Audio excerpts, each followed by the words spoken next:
اور اسی طریقے سے آپ صلی اللہ علیہ وسلم جب بھی بات کرتے تو آپ صلی اللہ علیہ وسلم کا لہجہ مشاورانہ ہوتا اور بہت پیار اور محبت سے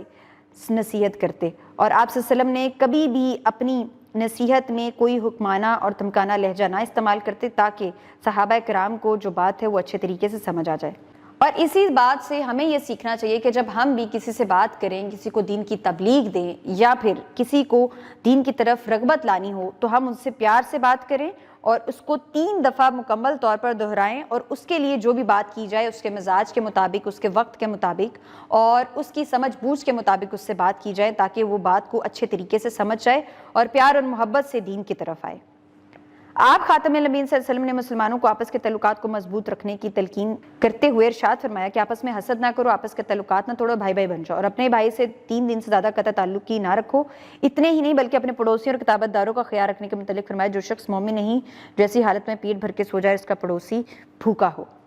آپ صلی اللہ علیہ وسلم جہاں پر تعلیم و تربیت کی تدریس کر رہے تھے وہاں پر آپ صلی اللہ علیہ وسلم نے آپس کے تعلقات کو مضبوط رکھنے اور اچھے سے نبھانے کی بھی تلقین فرمائی، جیسا کہ ایک دوسرے سے حسد نہ کریں اور اس کے ساتھ ساتھ اپنے دوسروں کے ساتھ جو تعلقات ان کو کبھی بھی نہ توڑیں، اور کسی بھی بھائی سے 3 دن تک ناراض نہ رہا جائے، اور اس کے ساتھ ساتھ پڑوسیوں اور رشتہ داروں کے بھی خیال رکھنے کے متعلق فرمایا کہ وہ شخص مومن ہی نہیں کہ جو ایسی حالت میں پیٹ بھر کے سو جائے کہ اس کا پڑوسی بھوکا ہو۔ یعنی ہمیں یہ بات خیال رکھنی چاہیے کہ ہمارے ارد گرد کے جو پڑوسی ہیں، رشتہ دار ہیں، وہ کیا پیٹ بھر کر کھانا کھاتے ہیں، کیا ان کی زندگی میں کوئی مسائل تو نہیں، کوئی پریشانیاں تو نہیں، ان کے بارے میں بھی خیال رکھنے کا حکم فرمایا گیا ہے۔ آپ خاتم النبیین صلی اللہ علیہ وسلم جانتے تھے کہ کسی بھی معاشرے کی اصلاح خواتین کی اصلاح کے بغیر ممکن نہیں، لہٰذا سرکار دو عالم خاتم النبیین صلی اللہ علیہ وسلم نے شروع سے ہی اصلاح خواتین پر بھی زور دیا۔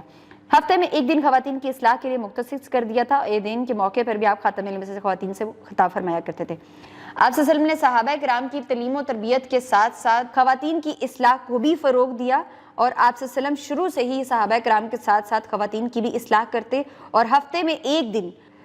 درس و تدریس کا ایک خاص اہتمام کیا جاتا، اور عیدین کے موقع پر یعنی چھوٹی عید اور بڑی عید کے موقع پر بھی خواتین سے آپ صلی اللہ علیہ وسلم اسپیشل خطاب فرماتے۔ صفا ایک عظیم درس کا۔ صفا کے لفظی معنی ہے صاحبان یا سایہ دار جگہ۔ مسجد نبوی صلی اللہ علیہ وسلم کے ایک گوشے میں ایک چبوترا بنایا گیا جسے صفا کہا جاتا ہے، جس میں وہ مہاجر صحابہ کرام رضی اللہ عنہ آ کر رہنے لگے تھے جو نہ تو کوئی کاروبار کرتے تھے اور نہ ہی ان کے پاس رہنے کو گھر تھا۔ وہ دن رات تزکیہ نفس، کتاب و حکمت کی تعلیم پانے اور دینی تقاضوں کو پورا کرنے کے لیے خدمت اقدس میں حاضر رہتے تھے۔ صفا ان غریب اور نادار صحابہ کرام رضی اللہ عنہ کی جائے پناہ بھی تھی جنہوں نے اپنی زندگی تعلیم و دین، تبلیغ و اسلام، جہاد اور دوسری اسلام خدمات کے لیے وقف کر رکھی تھی۔ یہاں سے علم حاصل کرنے والے صحابہ کرام رضی اللہ عنہ نے دنیا کے کئی ممالک میں علم کے فروغ کا فریضہ سر انجام دیا۔ ان مبارک صحابہ کرام رضی اللہ عنہ میں حضرت ابو ہریرہ رضی اللہ عنہ بھی شامل ہیں۔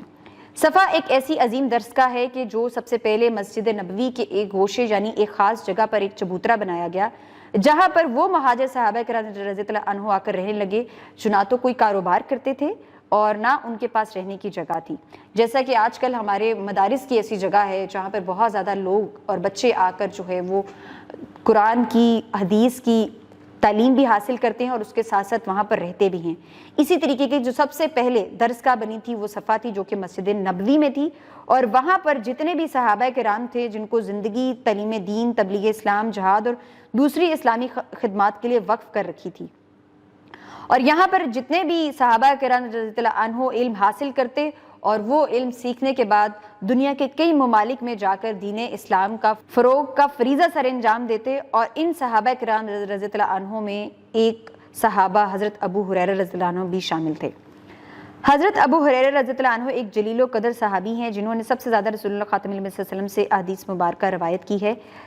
حضرت ابن المسیب رضی اللہ عنہ نے حضرت ابو ہریرہ رضی اللہ عنہ کا یہ بیان نقل کیا ہے، میں ایک مسکین شخص تھا اور پیٹ بھرنے کے بعد ہر وقت خاتم النبیین صلی اللہ علیہ وسلم کے ساتھ رہتا تھا، لیکن مہاجرین کو بازار کے کاروبار مشغول رہتے تھے اور انصار کو اپنی مالوں کو دیکھ بھال مصروف رکھتی تھی۔ میں ایک دن ان حضرت خاتم النبیین صلی اللہ علیہ وسلم کی خدمت میں حاضر تھا اور آپ خاتم النبیین صلی اللہ علیہ وسلم نے فرمایا کون اپنی چادر پھیلائے گا یہاں تک کہ میں اپنی بات پوری کر لوں، اور پھر وہ اپنی چادر سمیٹ لیا اور اس کے بعد کبھی مجھ سے سنی ہوئی کوئی بات نہ بھولے۔ چنانچہ میں نے اپنی چادر جو میرے جسم پر تھی پھیلا دی، اور اس ذات کی قسم جس نے ان حضرت خاتم النبیین صلی اللہ علیہ وسلم کو حق کے ساتھ بھیجا تھا، پھر کبھی میں آپ خاتم النبیین صلی اللہ علیہ وسلم کی کوئی حدیث جو آپ خاتم النبیین سے سنی تھی نہیں بھولا۔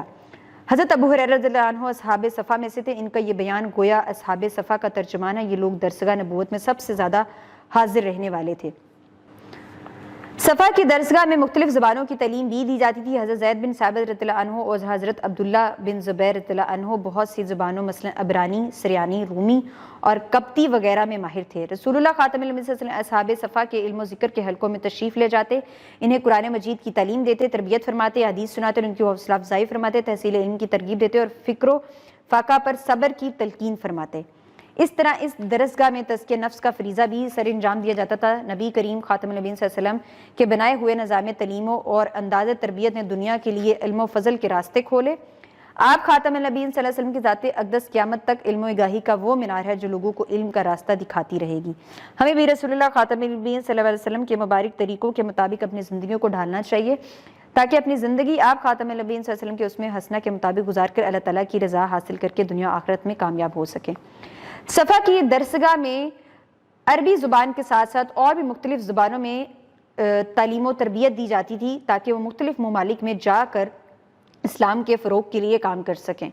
اسی کے ساتھ ساتھ آپ صلی اللہ علیہ وسلم خود صفا حلقوں میں تشریف لاتے اور قرآن مجید کی تعلیم بھی دیتے، تربیت بھی فرماتے، احادیث بھی سناتے، اور جو صحابہ کرام رضی اللہ عنہ وہاں پر رہتے تھے جن کا نہ کوئی کاروبار تھا اور نہ ہی ان کے پاس گھر تھا، ان کی حوصلہ افزائی بھی کرتے اور مشکلات آنے پر انہیں صبر کی تلقین بھی فرماتے۔ اور اسی کے ساتھ ساتھ اگر ہم بھی اپنے نظام تعلیم اور انداز تربیت کو آپ صلی اللہ علیہ وسلم کی بتائی ہوئی تعلیمات کے مطابق گزاریں گے تو ہمارے لیے دنیا آخرت دونوں میں کامیابی ہے، اور یہی جو رستہ ہے جو ہمیں کامیابی کی طرف لے کے جاتا ہے۔ ہمیں بھی آپ صلی اللہ علیہ وسلم کے بتائے ہوئے طریقوں کے مطابق اپنی زندگی کو ڈھالنا چاہیے اور اسی طریقے سے ہم دنیا آخرت میں کامیاب ہو سکیں گے۔ آج کے اس سبق رسول اللہ صلی اللہ علیہ وسلم کی تعلیمی سرگرمیوں میں ہم نے یہ پڑھا کہ کس طریقے سے آپ صلی اللہ علیہ وسلم نے دین کی تعلیمات کو اور صحابہ کرام کو تربیت دی اور اس کے فروغ کے لیے مسجد نبوی میں سب سے پہلے صفا ایک عظیم درسگاہ بنائی جہاں پر صحابہ کرام رضی اللہ عنہ کو دین کی تعلیمات سکھائی جاتی اور اس کے بعد ان کو تیار کر کے دنیا کے کئی مختلف ممالک میں مختلف زبانوں کے ساتھ بھیجا جاتا تاکہ وہ اسلام کے فروغ کے لیے کام کر سکے۔ تو ہمیں بھی یہ چاہیے کہ ہم بھی آپ صلی اللہ علیہ وسلم کے بتائے گئے طریقوں کے مطابق زندگی گزاریں اور آپ صلی اللہ علیہ وسلم کی دی گئی تعلیمات کو اپنی زندگی میں ڈھالنا شروع کریں، اور اسی وجہ سے ہم دنیا آخرت میں کامیاب ہو سکیں گے۔ میں امید کرتی ہوں کہ آپ کو بھی اس سبق کی سمجھ آ گئی ہوگی۔ اپنا بہت زیادہ خیال رکھیں اور جڑے رہیں بولتی کتابوں کے ساتھ۔